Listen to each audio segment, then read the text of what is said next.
The bruises were already blooming under the gray wool sleeve when Eleanor Hart carried the first tray of Sèvres porcelain into the conservatory.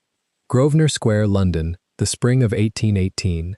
In the Caroby townhouse, a maid in a plain gray dress and starched white apron polished the cups meant for a duchess's tea. Beneath her thin mattress in the attic lay 3 letters sealed with a heron over 3 arrows and a returned betrothal ring she had refused to keep. Mrs. Poole tied the apron strings tighter and told her she would serve the guest of honor herself. The guest of honor was Lord Julian Vaughan, Lord Ashburn. Half an hour before the bell, in the narrow corridor between the still room and the conservatory, Lady Henrietta Brunswick, Duchess of Caroby, pretended to straighten the apron. The cream silk glove closed on Eleanor's left arm above the elbow and did not let go. Eleanor pulled the sleeve down over the marks and walked on with the tray. In the conservatory, Lord Ashburn accepted his cup without looking at the Duchess. He looked, for one held second, at the maid pouring his tea. The cravat at his throat did not move. His gray eyes did. But what happened when she leaned across the table to serve Sir Ambrose? Before the story begins, comment down below where you are watching from and what time it is there. If stories of justice, dignity, and love that arrives against all odds move you, leave a like, be sure to subscribe to the channel, and click join to become a member and help our channel. London, the spring of 1818, and the attic of the Caroby house in Grosvenor Square smelled of old lavender and damp plaster. The roof above the servants' quarters had been patched so many times that the seams resembled veins. 6 hours before tea, in the gray hour between dawn and proper morning, Eleanor Hart sat on a low stool with a Sèvres cup balanced upon her knee and a soft cloth wound about her fingers. She did not scrub, she polished. There was a difference, and her mother had taught it to her long ago in a parlor that no longer belonged to anyone she loved. The cup was the color of clotted cream, painted at the rim with a thin band of gilt and a chain of pale violets. A hairline crack ran down its side, almost invisible unless one tilted the porcelain into the light from the dormer window. Eleanor tilted. She traced the crack with her smallest finger, then breathed upon it once and rubbed the cloth in a slow circle. The gilt brightened. The crack did not vanish, but it learned to hide. Below her, the great house was beginning to stir. A boot scraped on a flagstone. A pan struck a hook. Somewhere far off, a coal scuttle was emptied with the particular ring of iron meeting iron. She set the polished cup upon a square of black baize and reached for the next. There were 36 in the set. Lady Brunswick had ordered every piece washed, every saucer matched, every spoon counted again, because at 4 o'clock that afternoon, Lord Ashburn was expected in the conservatory for tea. Eleanor did not look at the row of unfinished cups. She looked at her own hand, small and very pale, and at the faint print of someone else's fingers above her wrist that the long sleeve of her gray wool dress would, she trusted, conceal. Her dress was the color of mouse fur. The collar was a stiff white cotton band, starched until it cut a thin line beneath her jaw. Her white apron was tied so tightly at the waist that her ribs ached when she bent. Her boots were black, and the leather at the toes had been polished so many times that one could no longer tell where the scuffs began and the dye ended. A linen cap held her dark hair flat against her skull, and a single loose strand had escaped near her temple. She did not tuck it back. There was no glass in the attic. Under the thin mattress beneath her bed lay 4 objects she had not allowed herself to examine in 7 months. 3 folded letters, sealed in a wax the color of dried blood, and a ring. The wax bore the impression of a heron above 3 arrows. Eleanor set the cloth down. She set the cup down. She placed both hands flat upon her gray wool skirt and waited, because waiting was a skill she had practiced since the morning her father's bank had failed, and the auctioneer had walked through her mother's drawing room with a slate in his hand. Footsteps on the back stair, heavy. Mrs. Poole. The governess-housekeeper of the Caroby house climbed slowly, for the back stair was steep, and Mrs. Poole was no longer young. Her tread arrived first, then the soft tap of her iron keys against her skirts, then the woman herself, broad of shoulder and black of dress, with steel-rimmed half-moons resting on the bridge of her nose and a jet brooch at her throat. "You are not finished," Mrs. Poole said. It was not a question. "I have 11 left," Eleanor said. She did not rise. She knew the rules of this house better than the house knew itself. 1 rose for the daughter, for the mistress, for guests. One did not rise for the staff who had become almost kin. Mrs. Poole crossed the bare boards and looked into the basket. She lifted one of the polished cups, turned it, set it down again. Her mouth, which was usually a hard line, softened by 1/8 of an inch. "These will do. Thank you." Heart. Mrs. Poole rested her hand upon the back of the stool, not touching Eleanor's shoulder. "Her ladyship has changed the order of service." Eleanor's chin lifted, very slightly. "She wishes you to wait upon the conservatory yourself." The polished cup at Eleanor's knee did not move, because Eleanor did not allow it to. She breathed in through her nose, and breathed out through her nose, and a single dark strand of hair fell forward over her brow. "Myself," she repeated. "You are to carry in the tray. You are to pour for his lordship first. The Duchess will preside." Mrs. Poole's eyes, which were brown and tired, held Eleanor's for a long moment. "She named you by name, Hart. There was no mistake." "I see." "Do you?" Eleanor lowered her gaze to the cup. The faint crack along its side caught the lamplight and seemed for an instant to widen. "Yes, Mrs. Poole, I see very well." The older woman drew in a breath that was almost a sigh. Almost. The almost was important, for Mrs. Poole had served Carrowby for 31 years, and any open sigh would have been a betrayal of the salary that fed her aging sister in Kent. Wear the fresh apron from the press, replace the cap, and, Hart. Yes, whatever passes in that room, do not drop the tray. She turned, her keys whispered, she descended. Eleanor sat for the space of perhaps 10 heartbeats without moving. Then she reached for the next cup and the soft cloth, and began again. The crack in this one was wider. She traced it with her finger and set to work. 3 years before, Eleanor Hart had walked into the Carrowby house through the front door, in a green pelisse and a bonnet trimmed with silk roses, on the arm of her cousin Catherine. She had been a guest at a musical evening. She had been 20 years old, the daughter of a banker who still possessed his bank, and she had eaten a slice of orange cake from a plate of pale blue. Lady Brunswick had pressed her hand at the door and said, "Such a delicate child." The bank failed in November. Her father was found in his study one morning in December with an empty glass beside him and a letter, and a silence that no one in the family ever fully described. Her mother was buried beside him before the snow had melted. Catherine's family quietly withdrew their invitations. The house in Bryanston Square was sold to settle the debts. Eleanor walked out with a single trunk. She did not go to her aunt in Bath, who had not written. She went, instead, to the back door of the Carrowby house, because Mrs. Poole had once been her grandmother's lady's maid, and because the only currency she possessed in the world was a name that strangers had begun to whisper with pity. Lady Brunswick had received her in the morning room. The Duchess had not risen. She had looked Eleanor over from the top of her plain bonnet to the toes of her traveling boots, and had said, in a voice as smooth as her lavender silk, "Of course, dear, you may scrub the porcelain." Eleanor had curtsied. She had said, "Thank you, Your Grace." She had not wept until she reached the attic. 3 years on, she scrubbed porcelain still, and the green pelisse had been sold, and the silk roses had been given to a girl in the laundry whose mother kept hens. The dormer window above her seat was reamed at the corners with old soot. Through it, if she stood on the stool, she could see the green expanse of Grosvenor Square, the iron railings, the carriages that began to draw up at the houses opposite. Today she did not stand. Today she counted cups. By 9:30, the last Sèvres saucer lay polished on its baize square. Eleanor stacked them carefully into a willow basket lined with linen. She rose, smoothed her apron, and pinned the loose strand of hair back beneath her cap. Her left arm ached. She did not acknowledge the ache. Acknowledgement was a luxury, like sugar. She carried the basket down 2 flights of back stairs to the still room. There she set it upon the long deal table and uncovered the basket of fresh white cloths. The kitchen beyond was already at work. Cook was bent over a saddle of cold lamb. A scullery maid was crying quietly into a pot. The new footman, James, who had been engaged only a fortnight before, ran past with a pile of folded napkins and gave Eleanor a wide berth, because the staff had begun to understand that something about Eleanor Hart was not quite the same as the others, though no one could yet name what.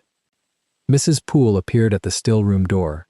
"Whitlow has called twice this week at the bank in the Strand," she said quietly, half to herself.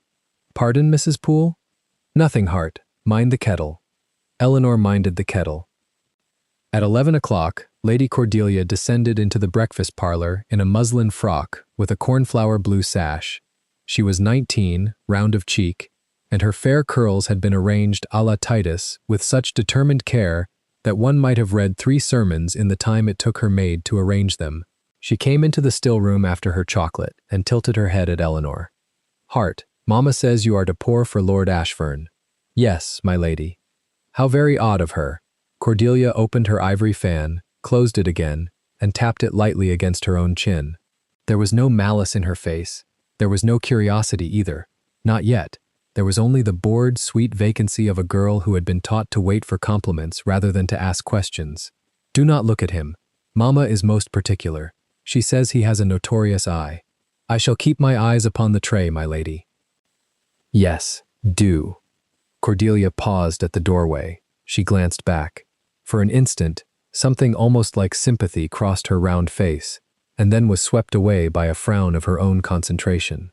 "It is a great trouble, you know, Heart, the waiting upon dukes."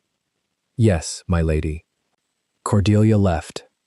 Eleanor turned to the kettle and watched a single drop of water tremble on the spout before it fell.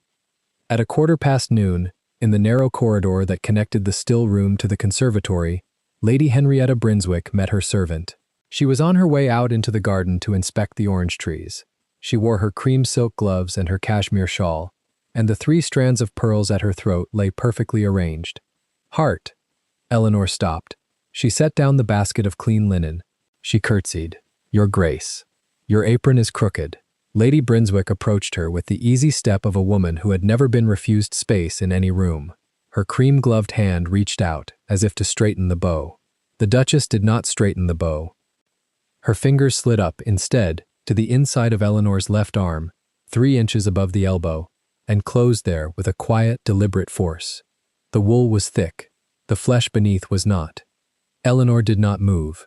She kept her eyes upon the silver buckle of the Duchess's slipper. "You will pour for his lordship," Lady Brunswick said. Her voice was as pleasant as if she were discussing the weather upon the lake at Caroby Park. "You will pour his cup first. You will keep your face down. You will speak only when addressed. You will not raise your eyes above the buttons of his waistcoat." The grip tightened. Eleanor's breath did not change. "If his lordship should chance to recognize you, you will deny the acquaintance. If he should press the matter, you will say that you are mistaken. If he should press further, I shall conclude that you are no longer suited to my household." "Yes, your Grace." "And Heart." The Duchess's mouth curved into the precise shape of a smile. Her pale blue eyes did not change. "Should you embarrass me this afternoon, I shall write to every house in this square within the hour. By tomorrow, no scullery in London will take you. By next week, you will be in the gutter where your father left you. Do you understand?" "Yes, your Grace." "Look at me when you answer." Eleanor raised her eyes. They were a grave, steady gray-brown, and they did not flinch. "I understand, your Grace." The cream glove released her arm. The Duchess passed on into the garden in a soft rustle of damask silk. She did not look back. She did not need to. The matter, for her, was concluded. Eleanor remained where she stood for the space of one slow breath. Then she lowered her sleeve. The wool slid down over the marks the Duchess had not seen, and would have been astonished to learn already existed beneath it. 5 pale rings the color of bruised plums, one for each of the fingers that had taken her by the same arm a week before, in the same corridor, for a similar reason. The fresh imprint had simply joined the old. She bent, lifted her basket of linen, and walked on toward the conservatory. The conservatory at Caroby House faced south. It had been built by the second Duke in 1786, and the panes were old enough that some held the faint warp of poured glass. Orange trees stood in tubs along the walls. A long table of pale satinwood had been set down the center, dressed in white linen and laid with the polished Sèvres. 2 silver tea-urns gleamed at the head. Beyond the glass, a wet April light fell upon the gravel walks. Eleanor circled the table once, in silence, and adjusted a saucer that did not need adjusting. She set the basket of fresh linen upon the sideboard. She straightened a fold in the cloth. She set the sugar tongs precisely upon the rim of the silver bowl. Then she stood with her hands folded against the front of her apron, in the corner between the sideboard and the second orange tree, where the staff stood when they were not in motion, and she waited. The clock on the conservatory wall ticked once, twice, a third time. A door opened somewhere far off, in the great house behind her. There was the muffled sound of greetings in the marble hall. A man's voice, low, well-bred, unmistakable. Eleanor did not turn her head. Her hands did not unclasp. Only the smallest motion betrayed her at all, a single slow lowering of her eyelids, as a person lowers them before stepping out into rain. Footmen took their places along the wall. Mrs. Poole appeared at the inner door, gave the room a swift inspection, met Eleanor's eyes once, and gave the slightest nod a woman can give without seeming to nod at all. The door at the far end of the conservatory swung wide. Lady Brunswick entered first, on the arm of a gentleman in a navy coat, Sir Ambrose Featherston, with his red-gold whiskers and his gold-rimmed monocle dangling at his breast. Lady Cordelia followed in white muslin, her fan already opened against an imagined warmth, and behind them, taking the room with a single unhurried step, came Lord Ashfern. He was very tall. His coat was black, cut close at the shoulder and falling almost to the back of the knee. His waistcoat was lead-gray silk, embroidered so discreetly that the pattern revealed itself only when he moved. His linen was white as paper, a heavy gold seal hung from his watch chain across the front of the waistcoat, and on the smallest finger of his right hand he wore a single ring of matte gold. Eleanor did not need to see the device upon it. His hair was black, brushed back from a high brow. His jaw was hard. The bridge of his nose carried the faint, healed offset of an old break. His eyes were gray, the color of the steel of a good knife, and at this particular moment they were turned with polite indifference upon his hostess. Then they moved. He swept the room with the customary slow courtesy of his rank. He noted the orange trees, he noted the urns, he noted the footmen. His gaze passed, without pausing, across the corner between the sideboard and the second tree, where a small woman in gray wool stood with her eyes lowered and her hands folded against a starched apron. It passed. It returned. For the space of one heartbeat, Lord Ashfern did not move at all. Lady Brunswick laughed at something Sir Ambrose had said. She gestured prettily toward the table. The footmen drew out the chairs. The party seated themselves with the soft rustle of silk and the discreet creak of polished wood. Eleanor stepped forward. She lifted the silver teapot in her two small hands. She crossed to the head of the table, where Lord Ashfern sat at the Duchess's right, and she stopped at his elbow. She did not raise her eyes above the buttons of his waistcoat. "My lord," she said. Her voice was very quiet, very even, and entirely steady. "May I pour for you?" His gray eyes, fixed now upon the white parting of her dark hair beneath the linen cap, did not leave her face. "You may," said Lord Ashfern, and under the table, where no one in the room could see, his hand closed slowly, slowly, into a fist. Half a minute after the Duchess set her cup upon the saucer, Eleanor was already moving. The tray was in her hands again, the silver pot warm against her wrist, and the long corridor between the conservatory and the still room stretched ahead of her, in pale stripes of afternoon light. She walked without hurry. Hurry, in this house, was a sin of the lower sort. One did not run with porcelain. One did not run before guests. One especially did not run when Lady Brunswick was watching, and Lady Brunswick was always watching. Eleanor's left sleeve still itched where she had pinned a torn seam that morning. She had stitched it in the dark before the maids rose, by the light of a single tallow stub, while the 3 letters under her mattress whispered to her through the ticking. The seam held. Everything in this house was held by something small and unseen, and stitched by a tired hand. Behind her, the conservatory hummed. Cordelia's laugh climbed and fell.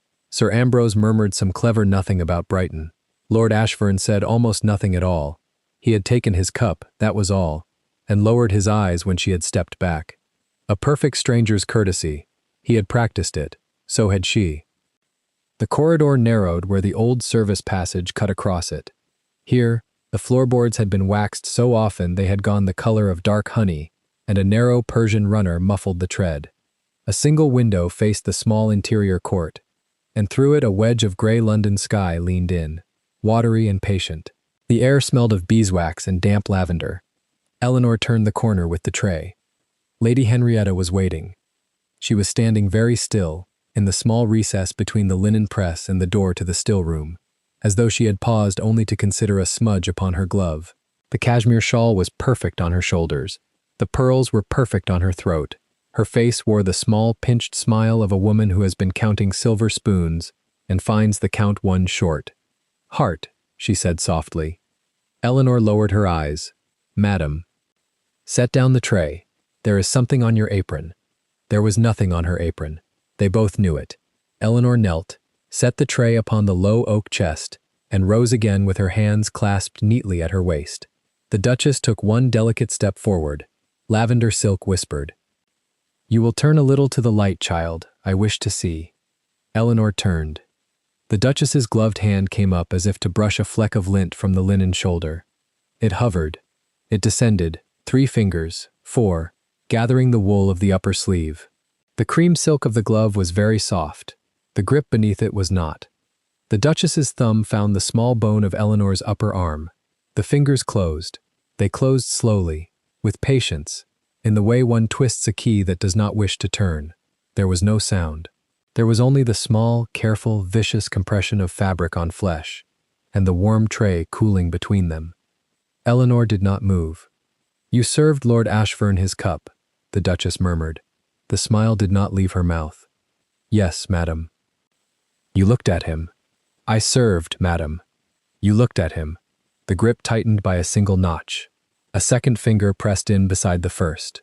Twice. Once when you offered the cup. Once when you withdrew. "I counted, Heart. I always count." Eleanor's lashes lowered. She felt the small, blossoming heat under the wool where blood was being pressed out of its proper channels. She thought, very precisely, of nothing.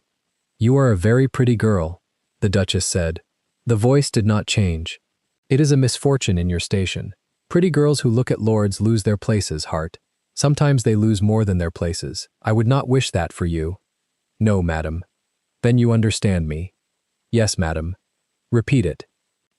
Eleanor's mouth was dry. "Pretty girls who look at lords lose their places." "Good." A fourth finger added itself. The Bruise was being signed, slowly, with a careful aristocratic hand. "When you return to the conservatory, you will not look up. You will not refill his cup. You will refill Sir Ambrose, who is generous, and Lady Cordelia, who is owed. If Ashfern wishes more, Poole will pour. Do I make myself clear?"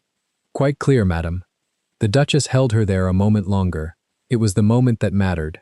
It was the moment that said, "I can do this for as long as I choose, in a corridor of my own house, and there is no door in the world that will open for you." Then the gloved hand released, smoothed the wool down as though setting a curtain straight, and stepped back. "Pick up the tray, Heart." Eleanor knelt. The porcelain rattled, very faintly, against the silver. She steadied it with her wrist. When she rose, her face was the face she had practiced in the speckled mirror of the attic.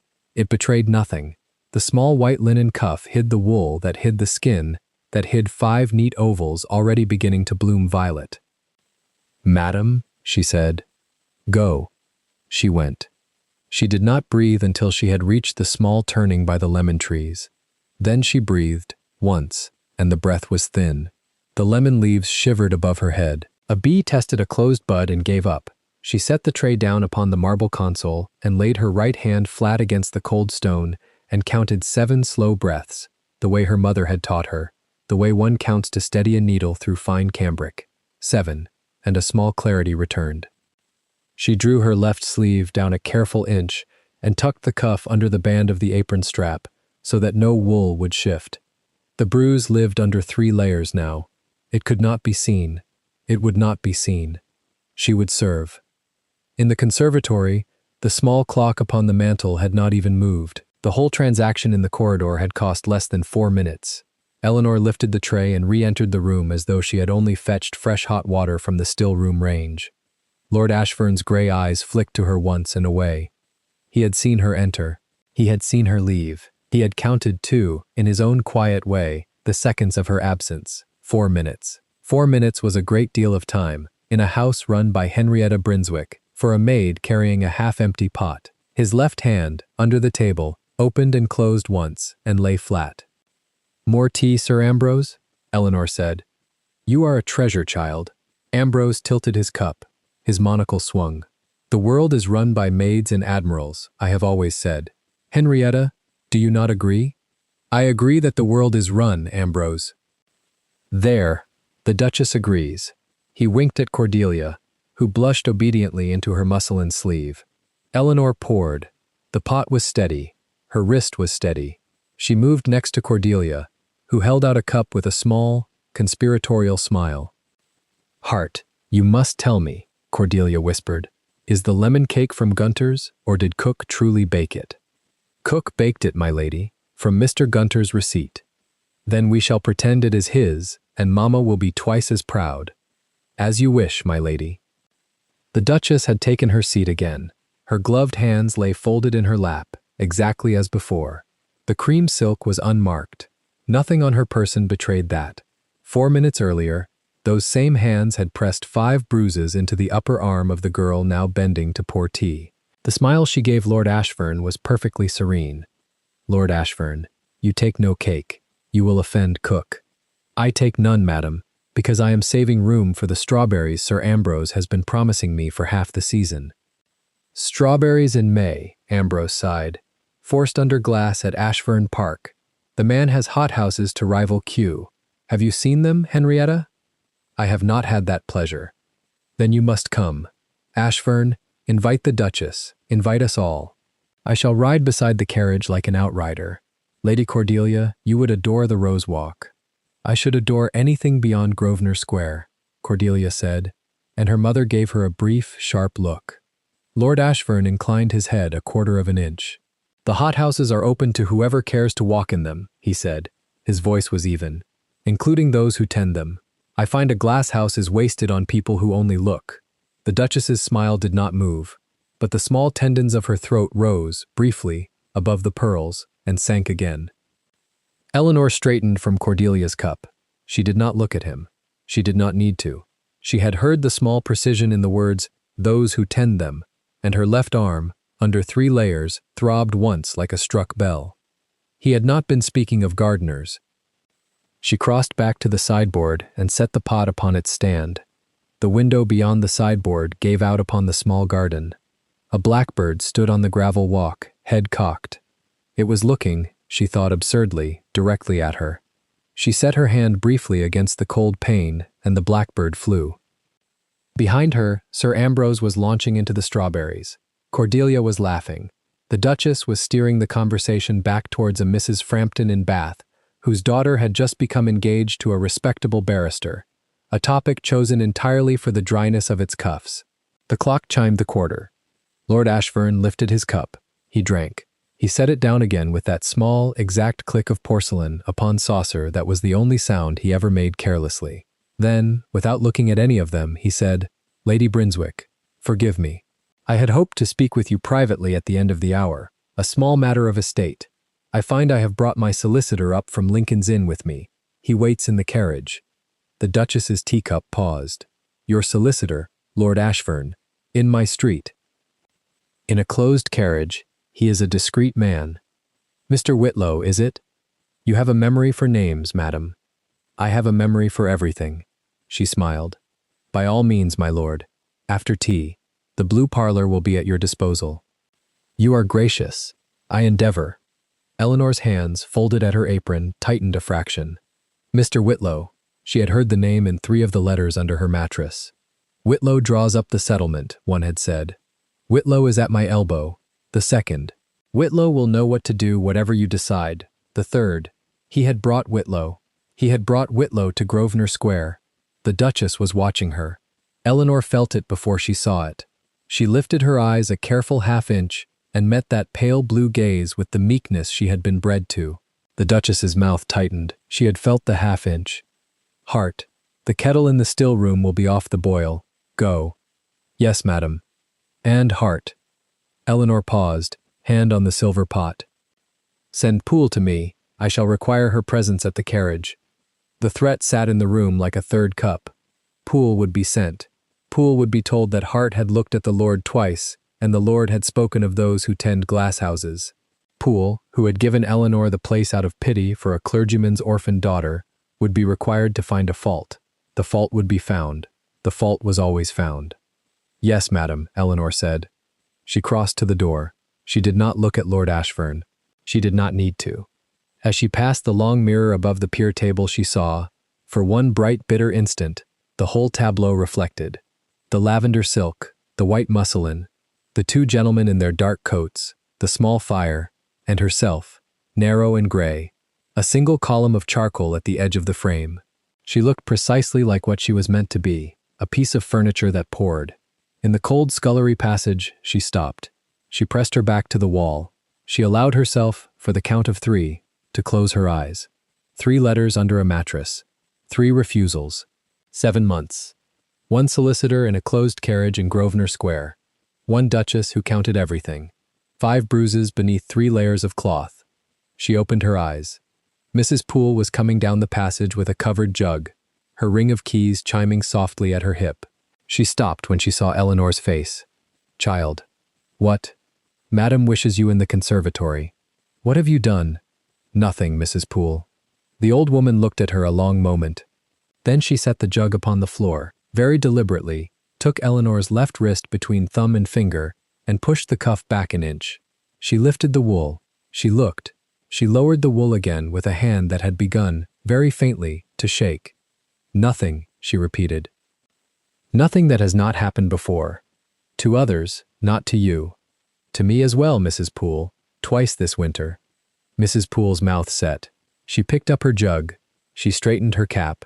When she spoke again, her voice was the quiet voice she used at funerals. "Go to the still room. Put cold water on it, then come back and pour as though your hand were made of iron. Do you hear me, Eleanor Hart?" "I hear you. And if his lordship asks for more tea, you pour for his lordship. Whatever she says, you pour." Eleanor looked at her. "She will dismiss me by nightfall." "She will try," said Mrs. Poole. "She will try, and we shall see what kind of evening this house is to have." She went. Her keys chimed away down the passage, and Eleanor was alone with the cold. She turned to the deep stone sink. The pump handle was iron, the iron was older than her grandfather, and the water that came up was the color of cloud. She loosened the cuff. She rolled the wool back, 2 careful turns. She did not look at the bruise. She placed her arm under the spout and worked the handle once. Cold struck the skin like a slap and her teeth set against one another. She held it there while she counted to 30, the way her father had once taught her to count when a thing hurt. At 10, she thought of the first letter. At 20, she thought of the second. At 30, she thought of the third, which had said only 7 words. "Then I shall come and fetch you." She had burned the answer. She had not burned the letter. She drew her arm out. The skin was patched red and white where the cold had bitten. The 5 ovals were still there, deeper now, finding their proper color. She patted the wool dry against her apron and rolled the sleeve back down with hands that did not shake. The pinned seam held. In the corridor she met young Tom, the hall boy, carrying a basket of split logs. He stepped aside for her with the careful courtesy of a child who had learned that courtesy bought safety. He looked up at her face. Whatever he saw there, he did not ask. "Tom," she said quietly, "if a gentleman's carriage stands in the street, a closed carriage, dark green, with a tall, thin gentleman in spectacles inside it, you are to leave it be. You are not to send it away. Do you hear me?" "Yes, Miss Hart." "If Madam asks you to send it away, you are to fetch Mrs. Poole. Mrs. Poole only." "Yes, Miss Hart." He went on with his logs, smaller than he had been a moment before, and somehow grown. Eleanor watched him round the corner. Then she straightened her apron, took up a fresh kettle from the still-room range, and walked back along the corridor of dark honey. The door to the conservatory stood ajar. Through it she heard Sir Ambrose's cheerful chatter, Cordelia's careful laugh, and beneath them both the steady, patient, terrible silence of Lord Ashfern, who was sitting very still with his cup at his elbow, and asking, very politely, for another. Eleanor refilled the kettle at the sideboard with the calm of a woman who had carried heavier things than porcelain. The conservatory smelled of jasmine and warm sugar. Behind her, Lord Ashfern lifted his cup a second time, asked, very politely, for another, and watched her hands as if they were the only honest objects in the room. She moved between the small tables with the practiced grace of one who had been taught not to be seen. Cordelia laughed at something Sir Ambrose had said about a horse. The Duchess of Carriby steered the talk to next month's ball, as if directing carriages on a narrow lane. Eleanor inclined the silver pot. The amber stream fell without trembling, and only she knew the cost of that steadiness. Her sleeve brushed the rim of his saucer. He did not move. He did not look up. He simply spoke the name of the tea, very softly, as if pronouncing a word in a foreign tongue. Suchong. My lord, she said, the title clean and small. The memory came uninvited, as memories of dangerous men often do. 7 months earlier, a rainy October in the country, a library lit by one branch of candles, and a fire that had burned itself down to embers. She had been the upper housemaid then, at Ashfern Court in Hampshire, lent for the season, because the housekeeper trusted her with the books. He had come home unannounced from Lisbon, soaked through, his greatcoat steaming in the hall. She had been on the ladder rung, replacing a folio of Tacitus. He had stood below her with rain in his hair and said, "Do not fall, Miss Hart. I have just made a peace and would not like to spoil it." She had not fallen. She had handed him a towel and a candlestick and the precise volume he had asked for the week before. He had not let his eyes leave her face. That had been the beginning, and she had known it was the beginning, and she had still climbed back up to finish the shelf. The kettle steamed at her elbow now. She poured. The Duchess required a fresh cup. Eleanor offered it without looking up. "Tell me, child," the Duchess said, gentle as a snare, "have you been long in service?" "4 years, your grace. How patient of you." Eleanor curtsied a half-inch lower than necessary and withdrew. Lord Ashfurn's gaze followed her across the floor, as if attached to her hem by an invisible thread. He did not turn his head. He did not need to. He had spent 7 months learning where she was in any room. Back at the sideboard, she set the pot down and pressed her palm flat against the linen for the time of one breath. Outside the glass, a single thrush ran along a branch and was gone. The pressure of his attention on her back was as physical as a hand. She knew without looking that he had not touched the second cup. He drank tea only after she had moved away. It was one of the small disciplines he kept for her, and he did not know that she had noticed. She refolded a napkin she did not need to refold.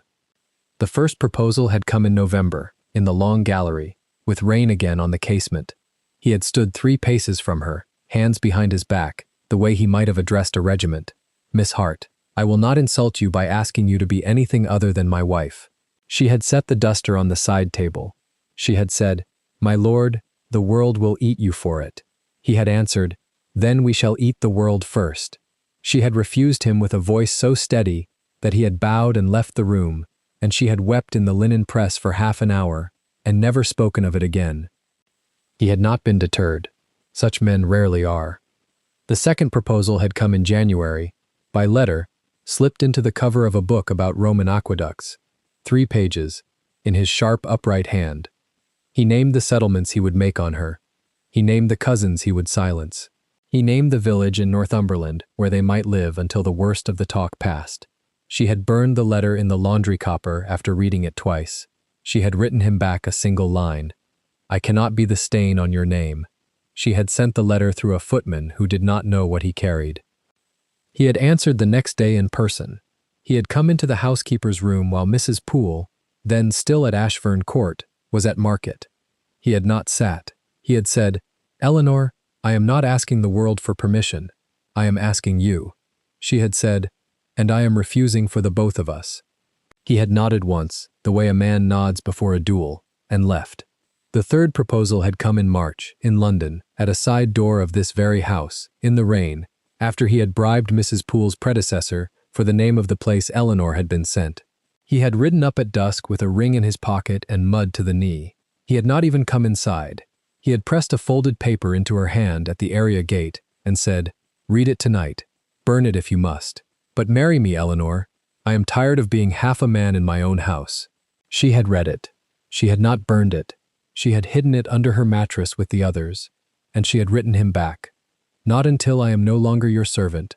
Not until I can come to you with empty hands and still be your equal. Wait." He had waited. He was, the polite world said, a notorious man, quick at the card table, quicker with a pistol, a duelist before he was a diplomat. The world did not know that he had also learned, in 7 months, to be patient as winter wheat. The kettle's whistle pulled her back. She lifted it from the trivet. The conservatory air shimmered above the spout. "Hart," called Mrs. Poole softly from the doorway. "The seed cake, quickly." Eleanor crossed to the side table and lifted the platter. The cake was dense and golden, ringed with crystallized peel. She set it among the cups. The Duchess waved a gloved hand. "Lord Ashburn first, Hart, our guest." "Of course, Your Grace." She approached his chair. He was speaking with Sir Ambrose about a parliamentary committee, his voice low and even. He did not stop speaking as she leaned in. He let the sentence finish properly. Only then did he raise his eyes to the plate she offered.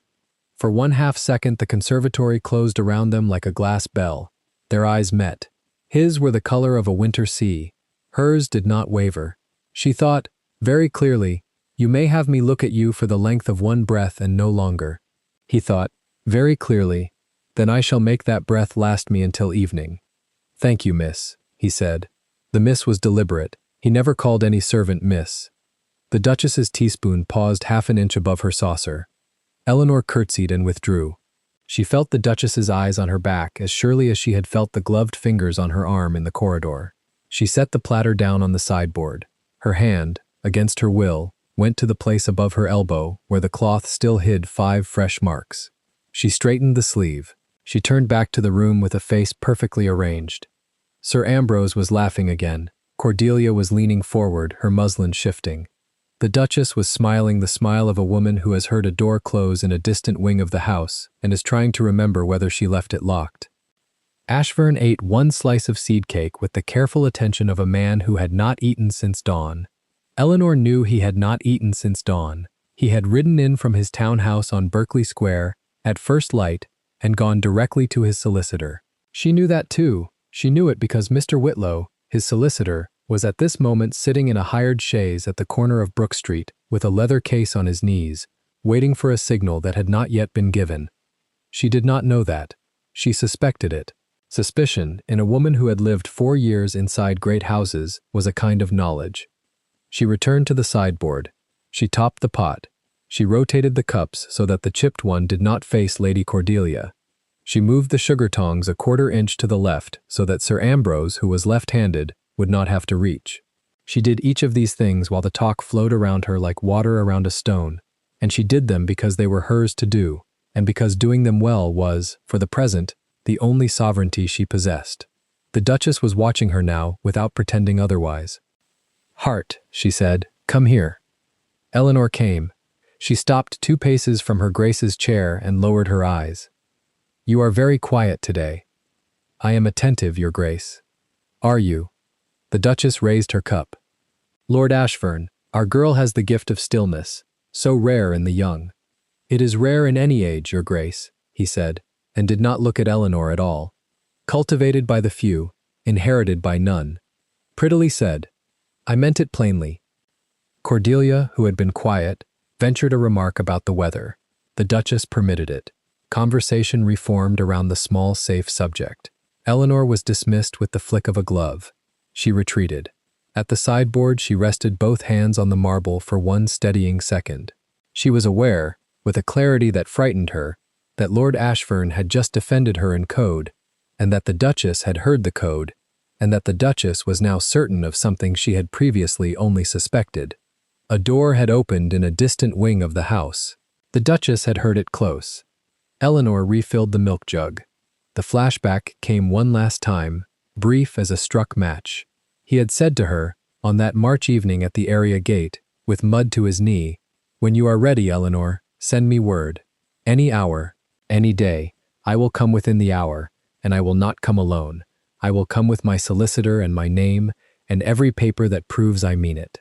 She had said, "And if I never send word," he had said, "then I shall wait until I die, but I shall be a worse man for it, and the world will know." She had sent no word. He had come anyway, today, because Mrs. Poole's predecessor had finally sold the secret of where she had been placed, and because his man of business had been 3 months tracing it, and because love, in a man like Ashburn, was a campaign before it was a feeling. Eleanor wiped a drop of milk from the rim of the jug. She was, she realized, no longer alone in her own life. The thought was so large that she set the jug down before it could shake. The Duchess called for more tea. Eleanor brought it. She bent to pour. The conservatory light caught the soft wool of her cuff. Her sleeve had ridden up 1/2 a finger's breadth on the inside of her wrist. Lord Ashburn, who missed nothing, saw the edge of a faint bruise above the heel of her hand and went, for one full second, very still. He looked at the Duchess of Caroby across the small table. He looked back at his cup. He took a measured sip. He set the cup down with an exactness that was, to Eleanor, more frightening than any oath she had ever heard a soldier swear. "Your Grace," he said in the warm, pleasant voice he used in the House of Lords, "this is the best souchong I have had since Lisbon. You must tell me your merchant." "Twining, my lord." "Of course. One should never stray from the proven house." The Duchess inclined her head, accepting the compliment as her due. Cordelia smiled. Sir Ambrose, who had also seen the edge of the bruise but was a man of breeding, raised his cup as if nothing had occurred and asked Eleanor for a slice of the seed cake, please. Eleanor served him. She kept her sleeves carefully in place. She did not meet Lord Ashfurn's eye again. There was no need. He had seen what he had seen. He had spoken with cordiality afterwards. He had complimented the tea. That was not mercy. That was the long, terrible patience of a man choosing his ground. She returned to the sideboard. Her heart, which had stayed obedient all morning, began at last to beat very fast and very hard inside the high white collar of her gown. She pressed her palm again to the linen. She closed her eyes for the duration of one in-breath. She opened them. Outside the conservatory glass the thrush had returned. It tilted its small head at her through the panes. She tilted hers back, the smallest fraction, the kind of greeting one gives an old accomplice. Behind her, Lord Ashfurn accepted a third cup of tea he did not want, drank half of it, and asked the Duchess, in the same warm voice, whether her Grace intended to keep her London staff over the summer or to send them to the country. The Duchess began to answer at some length. Eleanor lifted the kettle. She walked back into the center of the room. The trap, she understood now, had been laid not for her alone, but for the woman in lavender silk who had been laying traps her whole life and had never yet met a hunter as quiet as the one currently complimenting her tea. She bent. She poured. She withdrew. At the sideboard she set the kettle on its trivet and let her hands rest on either side of it. She listened to the conversation rebuild itself. The Duchess named the village she preferred for summer. Sir Ambrose offered an opinion on the road through Slough. Cordelia spoke of a horse called Mercury. None of them named the Bruise. None of them named Eleanor. The room ran on the small, polished surface of itself, and beneath the surface a current was beginning to pull, very slowly, in a direction only two people had so far noticed. She thought of Mrs. Poole, who would even now be standing in the kitchen passage with a tray of fresh scones balanced on her forearm, listening to the bell that had not yet rung. Mrs. Poole had been kind to her in the way certain old women are kind, which is to say without sentiment and without weakness. Mrs. Poole would not save her. Mrs. Poole would, however, witness. That was something. In houses like this, a witness in the kitchen was a quieter sort of ally than a sword. She thought of her box upstairs in the maid's attic, 3 letters in his sharp upright hand, a returned ring wrapped in a square of black silk, a pressed sprig of rosemary from the Hampshire garden, dry now and brittle. She had not gone up to her box in 3 days. She had not needed to. She carried it in her chest, like a second small heart. She thought, briefly and without sentiment, of her mother, who had died in service in a colder house than this, and who had told her, on the last good afternoon they had ever had together by the kitchen fire in Sussex, "Eleanor, a girl who can pour straight, cannot be made small. Hold the pot level, hold the eye level. The rest is weather."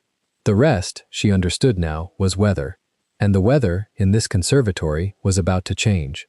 Lord Ashfurn lifted his cup a 4th time. He held it for a moment in the air. He looked through the glass at the thrush on the branch, as if consulting it. Then he set the cup down untouched, and turned, with the small, courteous smile of a man about to ask a perfectly ordinary question, towards Sir Ambrose Featherstone. "Ambrose," he said, "pass the seed cake, would you? I find I have an appetite at last." Sir Ambrose, who had spent 20 years reading the small weathers of his friend's voice, set down his cup with great care. He lifted the platter. He passed it across the table. The platter changed hands above the centerpiece of forced lilies, and as it did, the sleeve of Eleanor's gown, she had stepped close to refill the milk, caught for an instant on the silver rim, and rode up half a finger more. Sir Ambrose's monocle slipped a 1/4 inch in its fitting. He did not let it fall. He merely settled it firmly again against his cheekbone, and did not look at Eleanor, and did not look at Lord Ashfern, and looked instead at the Duchess of Caroby, with the carefully blank face of a man who has just understood the shape of the whole afternoon. Eleanor smoothed her sleeve. The room had not stopped. Conversation went on. The thrush on the branch outside flicked its tail and was still.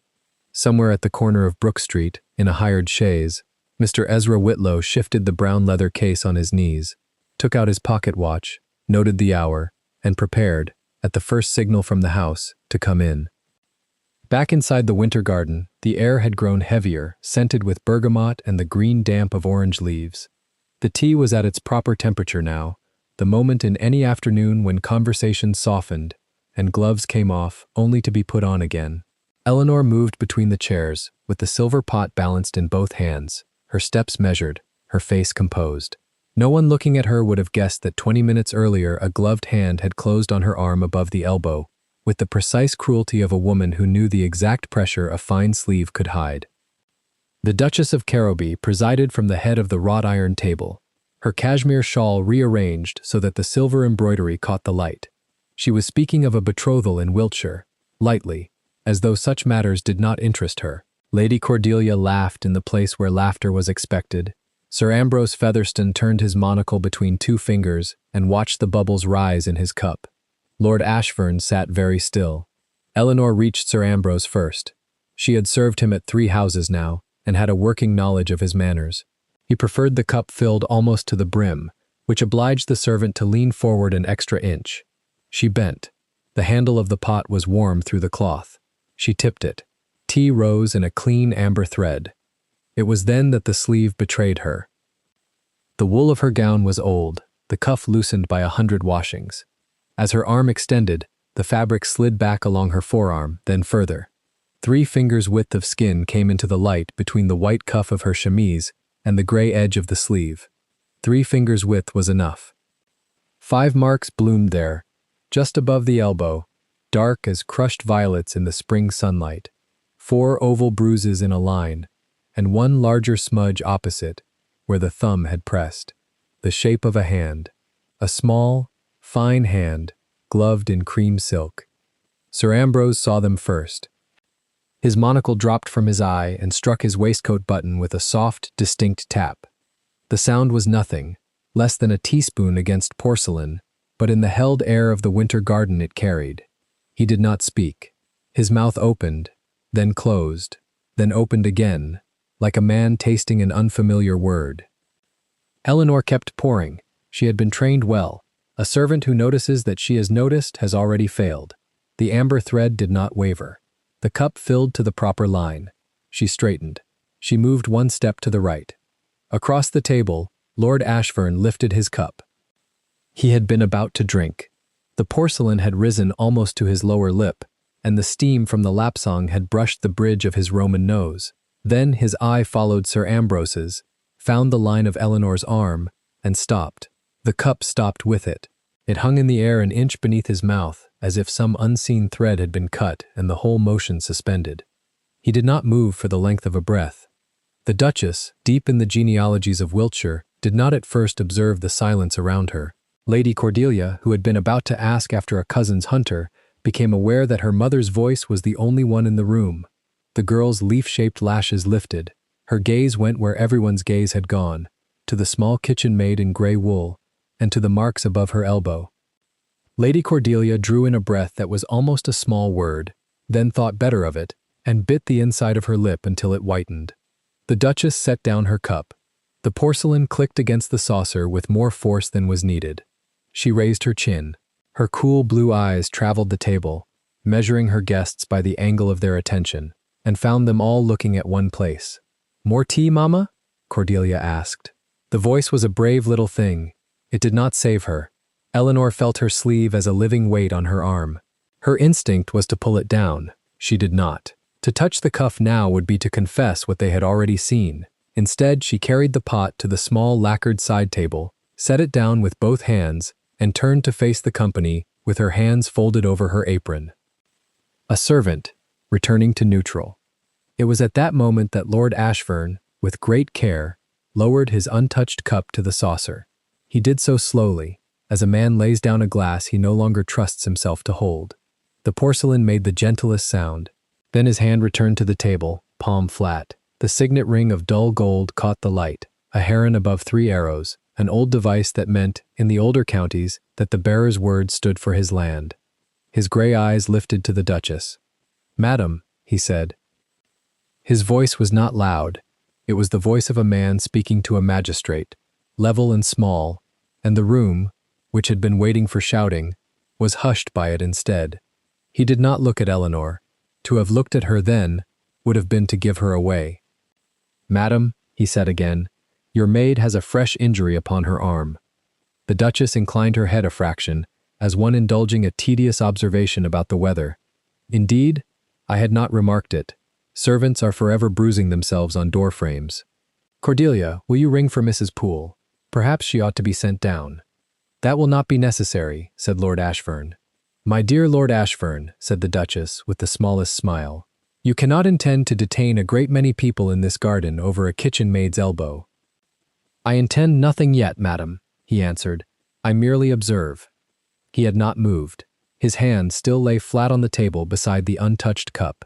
But something in the air had shifted, the way a room shifts when a window opens at the far end of a hall. The orange leaves above stirred a little. Sir Ambrose, who had been about to retrieve his fallen monocle, left it where it had settled on his waistcoat and laid both his hands quietly along the arms of his chair. He had served under Ashfern in Spain. He knew what stillness in that man meant. The Duchess felt the shift and answered it with disdain.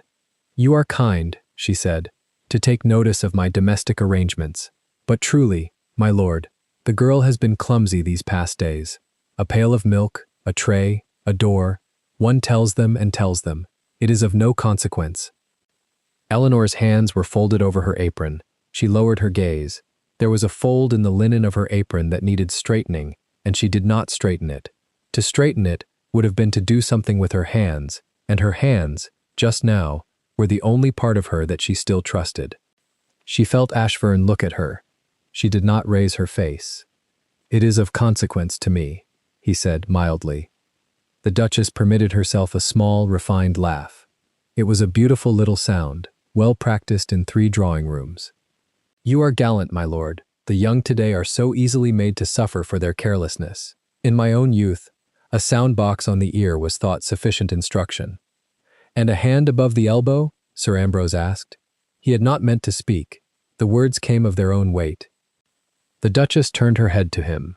The fine arched eyebrows rose. "I beg your pardon, Sir Ambrose?" "The marks," said Sir Ambrose, and his voice steadied as he went on, "are 5 in number. 4 where the fingers lay, 1 where the thumb pressed. A small hand, madam, and gloved. A door frame leaves no such impression, nor does a pail." A silence fell in the winter garden which was different from the silences that had come before it. The first silence had been the one of being seen. The second had been the one of being acknowledged. This one was the silence of being named. Lady Cordelia's small chin trembled and was at once stilled. The girl looked, for the first time in any of her 19 years, at her mother, as one looks at a stranger one has been introduced to in error. The Duchess turned her cool blue eyes upon Sir Ambrose. "You forget yourself, sir," she said, almost gently. "I remember myself precisely, madam," he answered. Eleanor heard her own pulse in her ears, in the soles of her feet, in the pads of the fingers that lay against her apron. The fold of linen she had not straightened, pressed against her thumb. She thought, with the clarity that comes when a long thing breaks, that she had served 300 teas in this house, and that none of them had been like this one. Ashfern moved at last. He did not rise. He turned in his chair the smallest degree, and his gray eyes found her face. It was the look she had known 7 months, in 7 rooms, behind 7 different doors. It was the look that had asked her, 3 times in private, to marry him, and that she had refused, 3 times, for reasons she had thought generous and now suspected of being merely afraid. "Eleanor," he said. The Duchess's lips parted. She had not expected her maid's Christian name in the mouth of a guest. Eleanor lifted her face. She did not mean to. The name pulled it up as a hand under the chin. "Will you come and stand by me?" said Lord Ashfern, "for a moment."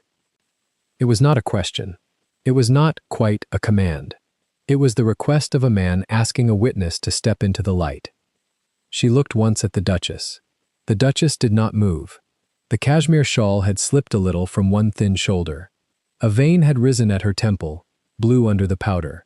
For the first time that afternoon, her practiced face had a small crack along the lower jaw, where the muscle had begun, without permission, to tighten. Eleanor walked the length of the table. She walked it as she had walked it 1,000 times, with trays, with pots, with cloths. Her footfall on the stone tiles was the same footfall, yet her body knew that this passage was not the same. The orange trees seemed taller. The wrought iron table seemed long as a road. She stopped beside Lord Ashfurn's chair. He did not touch her. He did not look up at her. He looked across the table at the Duchess. "Madam," he said, "I beg your indulgence for one further moment of your time." The Duchess inclined her head. She had nothing else with which to answer.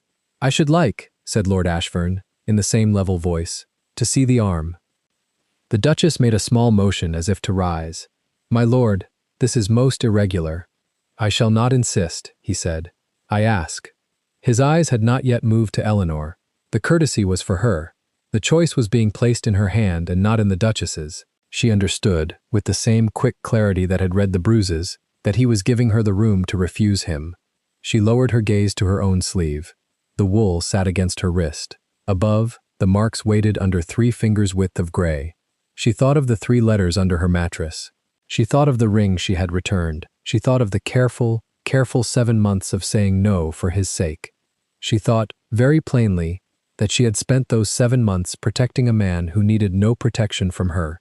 She lifted her right hand. With 2 fingers, she took the cuff of her left sleeve, and she drew it slowly up her forearm. The wool slid. The white cuff of her chemise crossed her wrist, then her forearm, then the bend of her elbow. The 5 marks came fully into the spring light. In the light they were worse. The bruises older around the edges than in the middle, which meant a first grip and then a second, harder one, given in haste and not in argument. Lady Cordelia made a small sound. She put her gloved fingers to her mouth. Sir Ambrose drew in a long soldier's breath through his nose. Lord Ashfurn, very slowly, raised his eyes to the Duchess of Caroby. He did not stand. He did not raise his voice. He spoke as if delivering a verdict from a bench. "Whose hand, madam, fits this arm?" The Duchess did not answer. "Madam," he said. She lifted her chin. Her cool blue eyes were colder now than they had been at any moment that afternoon. "You are a guest in my house, Lord Ashfurn. I will not be questioned in my own winter garden by a man drinking my tea." "Then I shall not drink it," he said. He pushed the untouched cup, with the back of 2 fingers, a 1/4 inch away from him across the cloth. The porcelain made no sound. It was a small movement. It carried more force than any blow. Eleanor stood with her sleeve drawn up and her arm in the air. She did not lower it. She had done a thing now that could not be undone. The marks were the property of the room. Outside the winter garden, beyond the tall glass doors that gave onto the gravel walk, a sparrow lit upon the iron railing and considered the company at tea. It found them uninteresting and flew away. None of them saw it.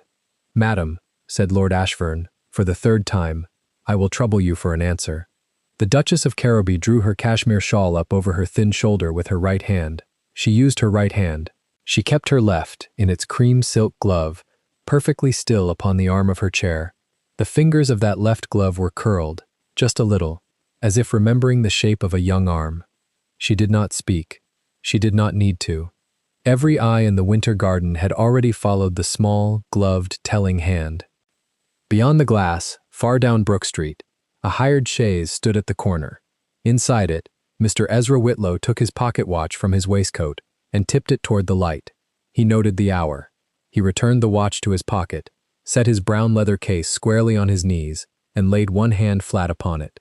He was a man who had been told to wait for a signal from the house, and who knew, with the quiet certainty of an old solicitor, that a signal was no longer very far away. In the winter garden, the silence had become a thing one could lift. Eleanor's arm was still raised.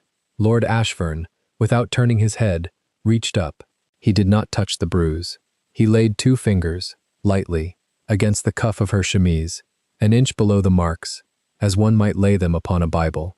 "Mrs. Poole," he said, in the same level voice, without looking away from the Duchess. Be so good as to step into the garden.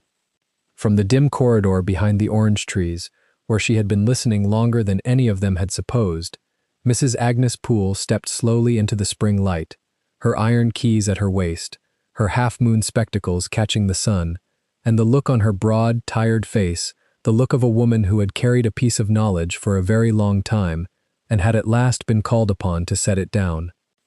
Mrs. Poole did not hurry. She crossed the gravel with the slow tread of a woman who had polished these floors for 30 years, and the small sound of her iron keys against her hip was the only sound in the conservatory. The footmen did not move. The Duchess's painted fan did not move. Even the canary in its gilt cage had stopped its small fussing on the bar. Lord Ashburn had not sat down again.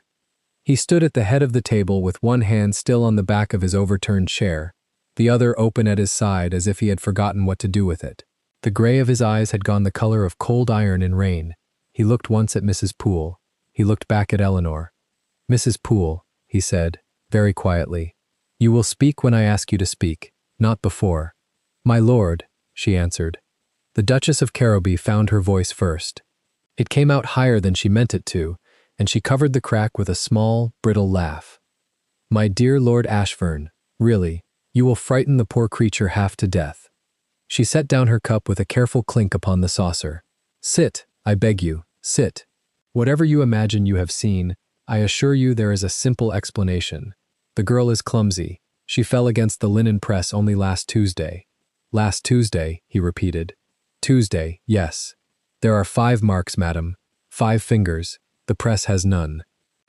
A small twitch passed at the corner of the Duchess's mouth and was put away again. She turned her head a quarter inch towards Lady Cordelia, as one turns to a witness one has bought. "Cordelia, darling, tell his lordship how dreadfully unsteady the girl has been this season. Tell him about the milk jug." Cordelia did not speak. Her round, milky face had gone very still, and her blue eyes were fixed not upon her mother and not upon Lord Ashburn, but upon Eleanor's lowered sleeve, where the wool now hid the bruises again. Her ivory fan lay closed against the cloth. She had forgotten to lift it. "Cordelia." "Mamma," the girl said, almost a whisper. "Cordelia, the milk jug." "There was no milk jug, Mamma." The Duchess's fingers closed slowly upon the handle of her cup. Eleanor stood very straight between the 2 long ends of the table, the silver pot still in her gloved hand, the steam from its spout rising in a thin, straight line between her face and the lord's. She had been a servant in this house for 19 months. She knew, with a clarity that was almost peaceful, what was about to be done to her.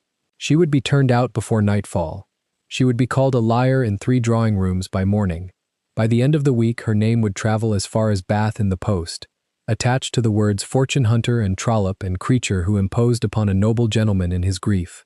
The Duchess would see to it. The Duchess had seen to such things before. She set the silver pot down upon its trivet. The small action took her 3 breaths to complete. She did not let her hand shake. "My lord," she said, and her voice was lower than the Duchess's, and steadier. "Please sit. The tea grows cold." Lord Ashburn looked at her.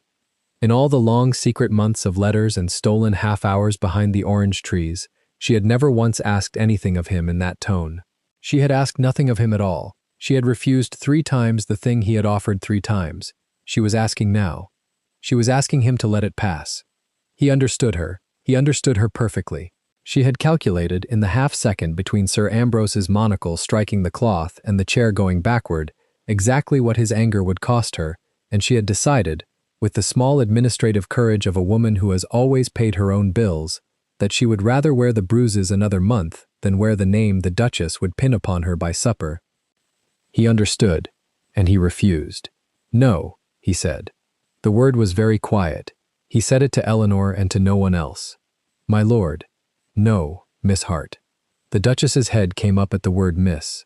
"Miss," she said, "I beg your pardon, Lord Ashburn. The girl is Hart, Eleanor Hart, a servant in this house. We do not give the courtesy of Miss to the parlor staff. You will forgive my saying so. It encourages a kind of confusion that ends badly for the girls themselves." She arranged the lavender silk of her sleeve. "Pray sit. Pray. The conservatory grows warm. Cordelia, ring for fresh water. The pot will need refreshing. We will all be the better for a quiet quarter of an hour." Cordelia did not move. Cordelia. Mama, I will not ring. The fan stayed closed upon the cloth. The Duchess turned her face fully upon her daughter for the first time that afternoon, and what passed in her pale blue eyes was not maternal. Cordelia met it. The girl's chin shook once and held. Sir Ambrose Featherston, who had bent to retrieve his monocle and had not yet straightened now. He set the small disk of gold upon the cloth beside his plate with great care, as a man sets down a thing he means to use as evidence. Henrietta, he said. He had known the Duchess 30 years. He was the only person at the table permitted her Christian name, and he used it now as one uses a hammer. Henrietta, I saw the girl's arm. Ambrose, my dear, the light in here is treacherous. I saw the girl's arm. I saw 5 marks. I have seen 5 marks of that description twice before in my life, both times upon the arms of women in households known to me, and on neither occasion did the marks come from a linen press. Sit you down, madam, and let his lordship speak. The Duchess sat very still. Lord Ashford stepped away from the chair he had overturned.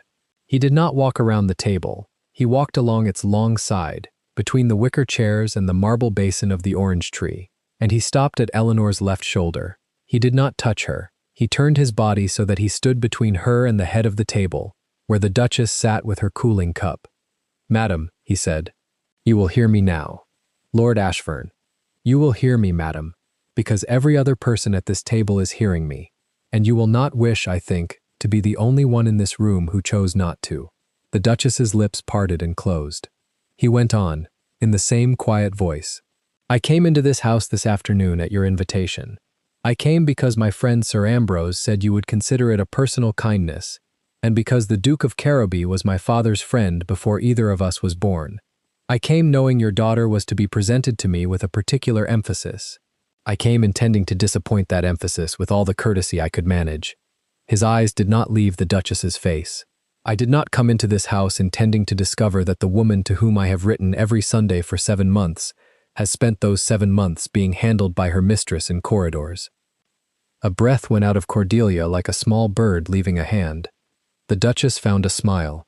It was a precise, elegant lie, and it sat upon her mouth without warming any other part of her face.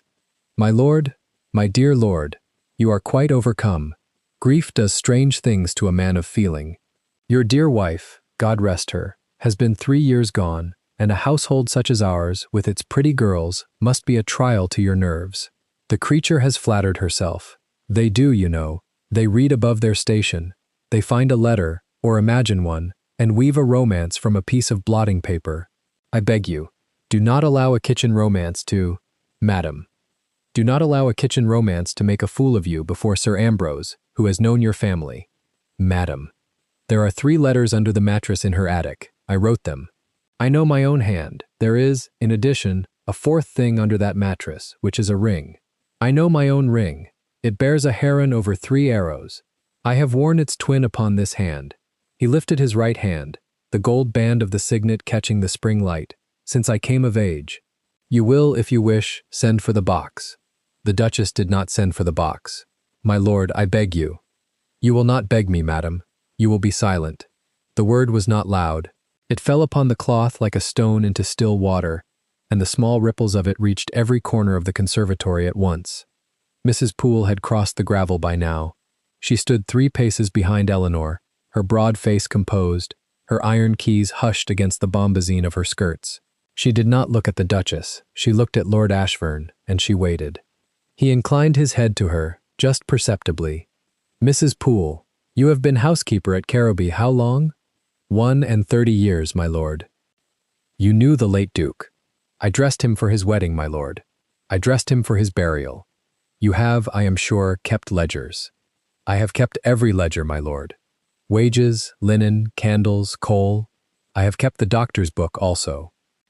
The Duchess's hand jerked upon the table. The cup rang against the saucer.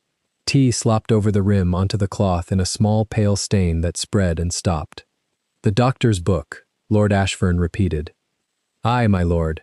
Mr. Bellamy, the physician. He has been called to this house 7 times in 19 months for the parlour maids. Twice for Mary Tibbs, who left for Sussex in January. Once for Sarah Glade, who left for her sisters at Michaelmas. 4 times for Eleanor Hart. I have the dates, my lord. I have the complaints. Bruising of the upper arm. Bruising of the upper arm. A blow above the ear. Bruising of the upper arm. She had not raised her voice once.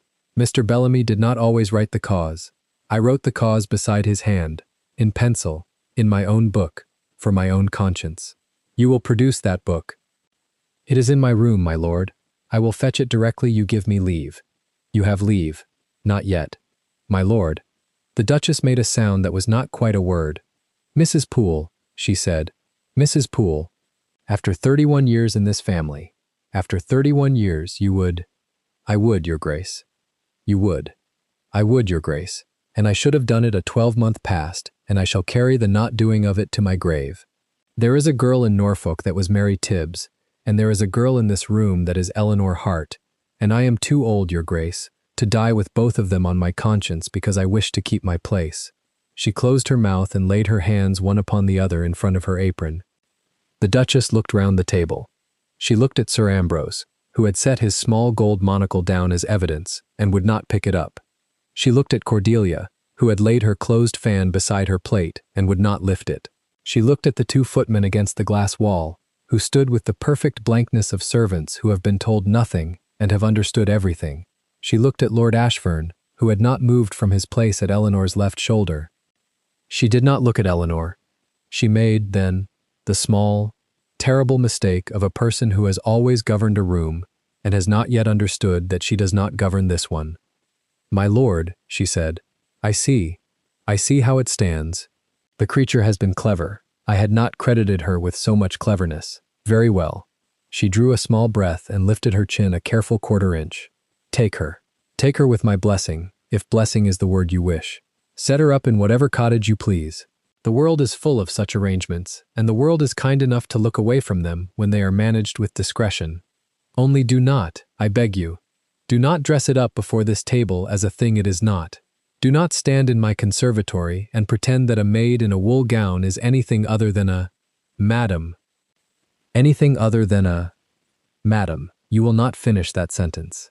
It was not the voice he had used before. It was lower, and it was very level, and there was nothing of the drawing-room in it.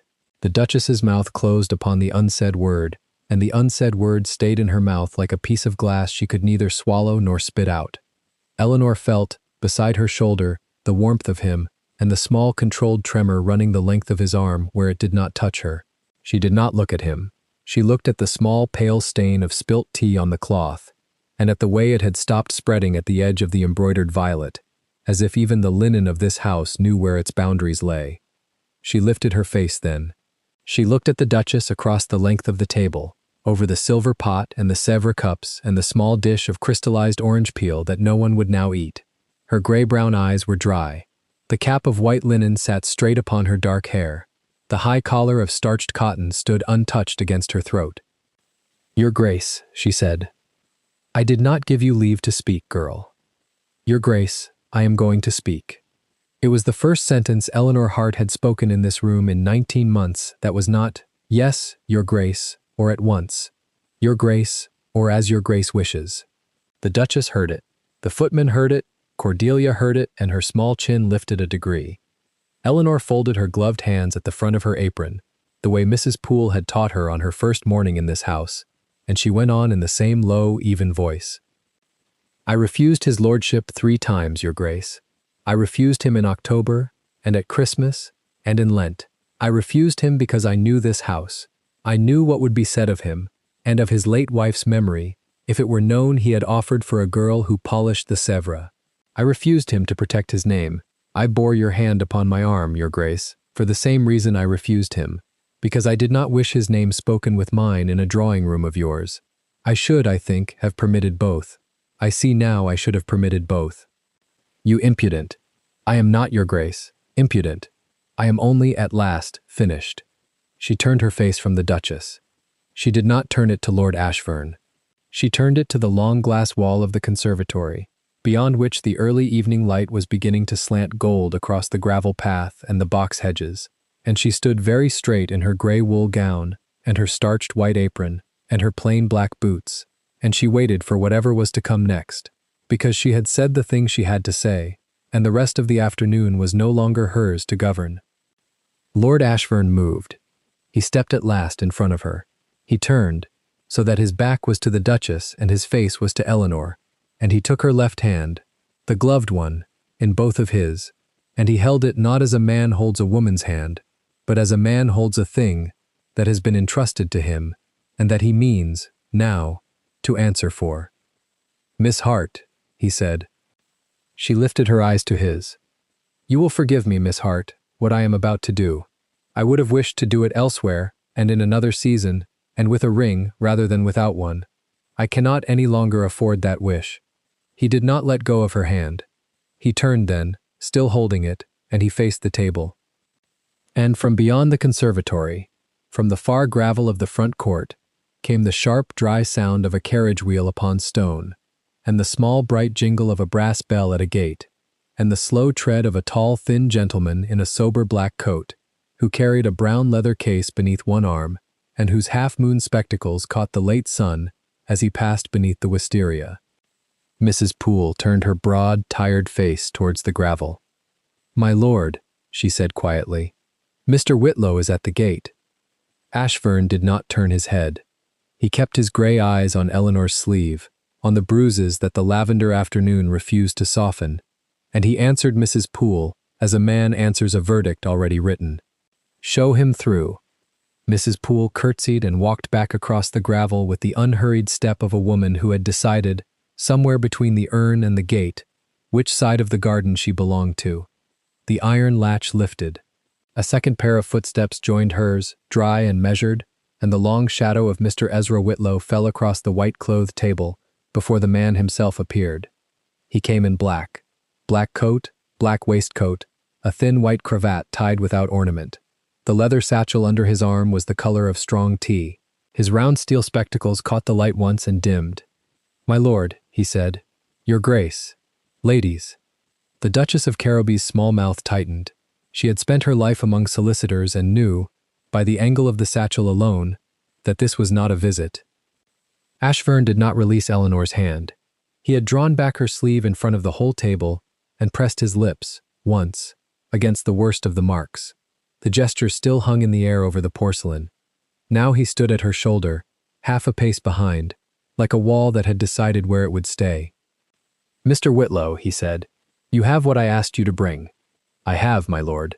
"Place it on the table." Whitlow looked, briefly, at the Sèvres cups and the silver pot and the small almond cakes Eleanor had arranged that morning. Then he set the leather satchel down beside the sugar tongs and unbuckled the strap. "My lord," murmured Sir Ambrose, who had not sat down since the monocle fell. "Shall I clear the cups?" "Leave them," Ashburn said. "Let them watch." The papers came out in 3 bundles tied with red ribbon. Whitlow loosened the knots one by one, as if untying the corset of a corpse. The bundles fanned across the damask. Promissory notes, mortgage deeds, a long indenture sealed in black wax with a familiar crest, a heron above 3 arrows. Lady Cordelia leaned forward without meaning to. Her blue ribbon trembled at her brow. The Duchess of Caroby did not move at all. "Read it," Ashburn said. Whitlow lifted the first sheet. His voice was thin and clear, and entirely without pleasure. "On the 12th of November last, the House of Vaughan, through agents at Coutts, acquired the outstanding bond upon the south wing of Caroby House, principal of £9,400, together with the accrued interest at 5 per centum since the year '96. The Duchess's hand found the edge of the table. "On the 3rd of January present," Whitlow continued, "the same parties acquired the second mortgage upon the estate of Brunswick in Surrey, principal of £17,000, held formerly by Messrs. Drummond and Sons." Sir Ambrose let out a low whistle and remembered, too late, where he was.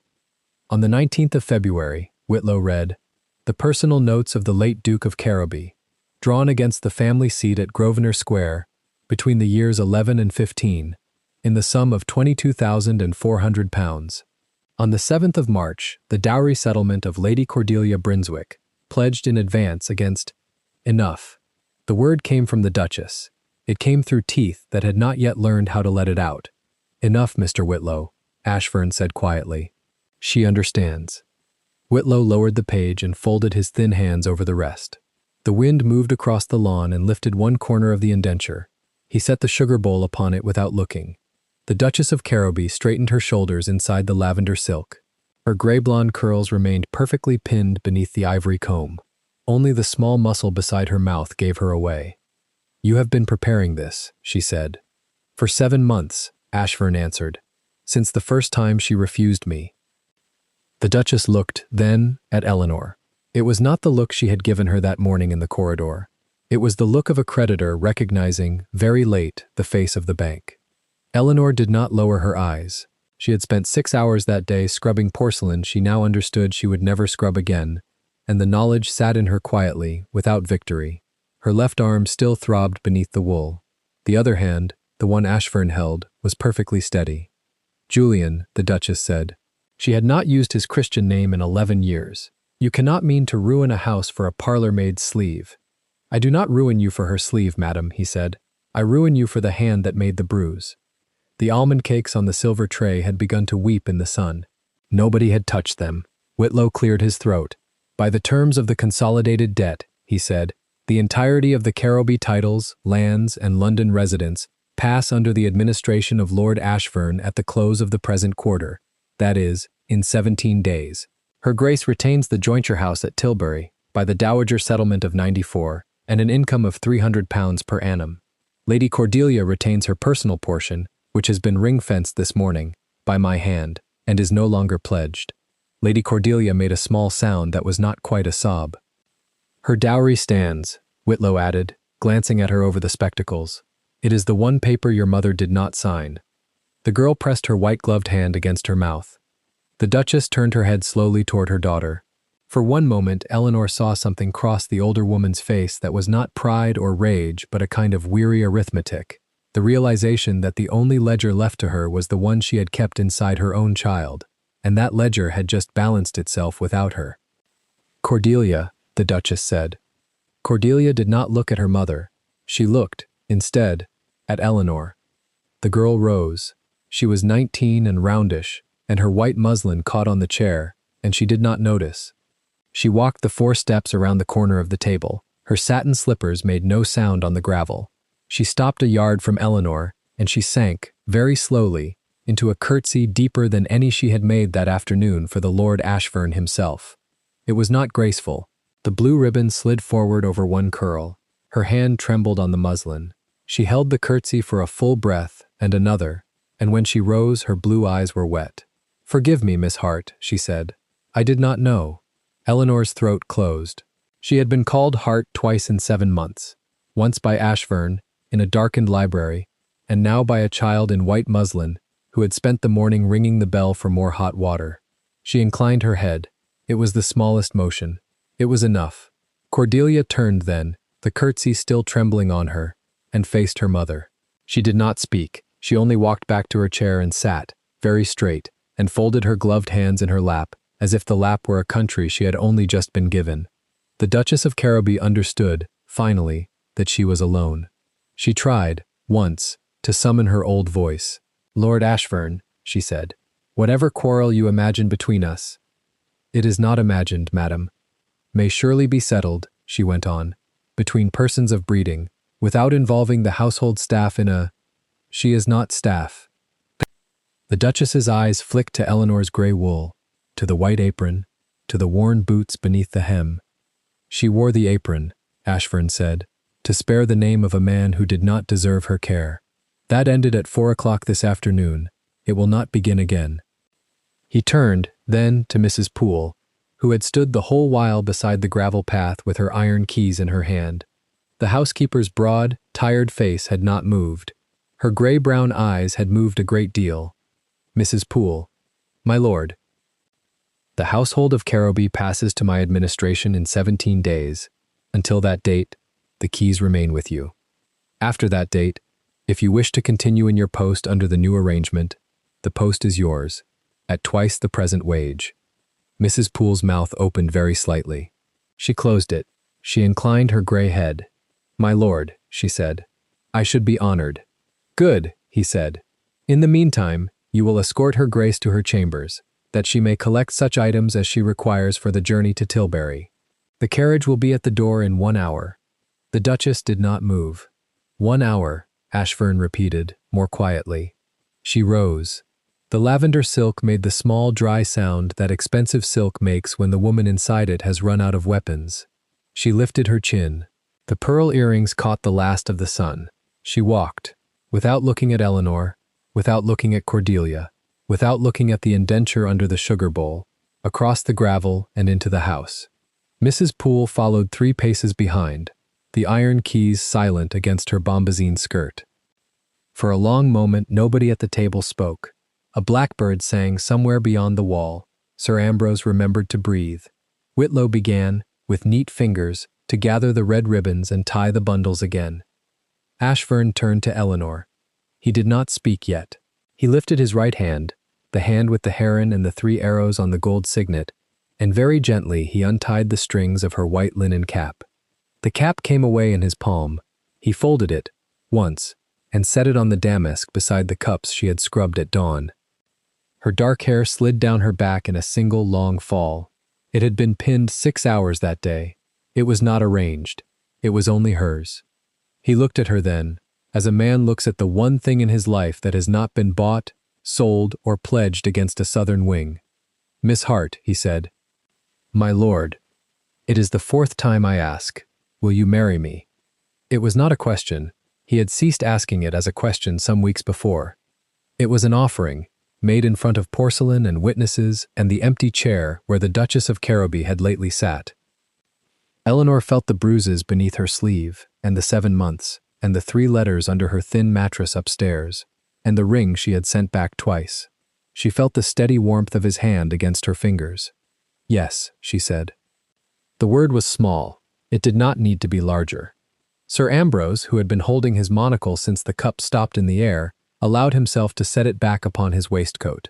He coughed, with great dignity, into a creased silk handkerchief. "My lord," he said, "if a witness's signature is required upon any document this evening, mine is at your service. As is, I confess, a very fine claret at White's, should the new mistress of Ashfern House permit her betrothed an hour's celebration before supper." "She will permit it," Ashfern said, without taking his eyes from Eleanor. "Once." Whitlow tied the last red ribbon. He set the satchel back under his arm. "My lord, Miss Hart," he said, with the smallest possible bow. "I shall return on Monday with the marriage settlements. I have, with your permission, drawn a clause securing Miss Hart's personal income at £1,000 per annum, independent of the estate. It is not customary." "Make it 2, Ashfern said. "My lord."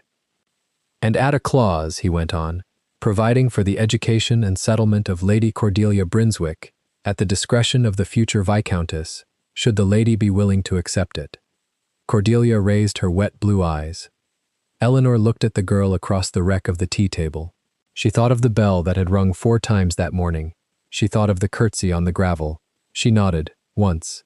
"She will be willing," Eleanor said. Whitlow wrote a small note in pencil upon the inside of his cuff and bowed himself out by the garden gate. Ashfern offered his arm.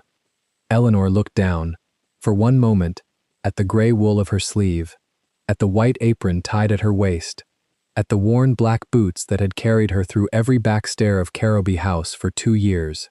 She did not change them. She would not be married out of someone else's wardrobe, and she would not enter her own life by the servant's door. She placed her small, ink-stained hand upon his black sleeve. They walked, together, between the long table and the urn of pale roses, around the corner of the house, along the gravel sweep that the gardeners had raked at dawn. They did not pass through the kitchen passage. They did not slip out at the side gate beside the coal chute. Ashfern led her up the 3 white steps to the front door of Caroby House.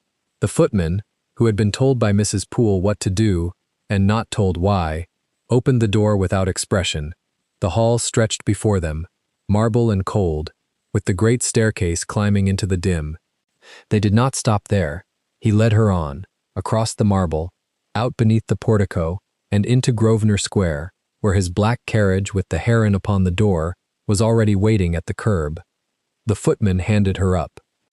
She paused, one boot on the step, and looked back, only once, at the tall windows of the house where she had scrubbed Sèvres at dawn. She thought of the 3 letters under her mattress, and the ring in the small tin box beside them. and she understood that some other girl would find them tomorrow and not know what they meant. It did not matter, she knew. She gathered her gray skirt and stepped up. The carriage door closed. The horses moved. The square turned slowly in the late spring light, and the windows of Caroby House watched her go without protest, because windows, in the end, belong to whoever holds the deed. Inside the carriage, Ashburn did not speak at once. He took her left hand, very gently, in both of his, and turned the wool of her sleeve up an inch, no more, and looked at the marks the Duchess had left there. The cicatrix on his own knuckles caught the light. He bent his dark head and pressed his mouth, once more, against the bruise, as if to seal it. "They will fade," he said. "I know. You will not wear gray again, unless you wish to. I will wear what I choose."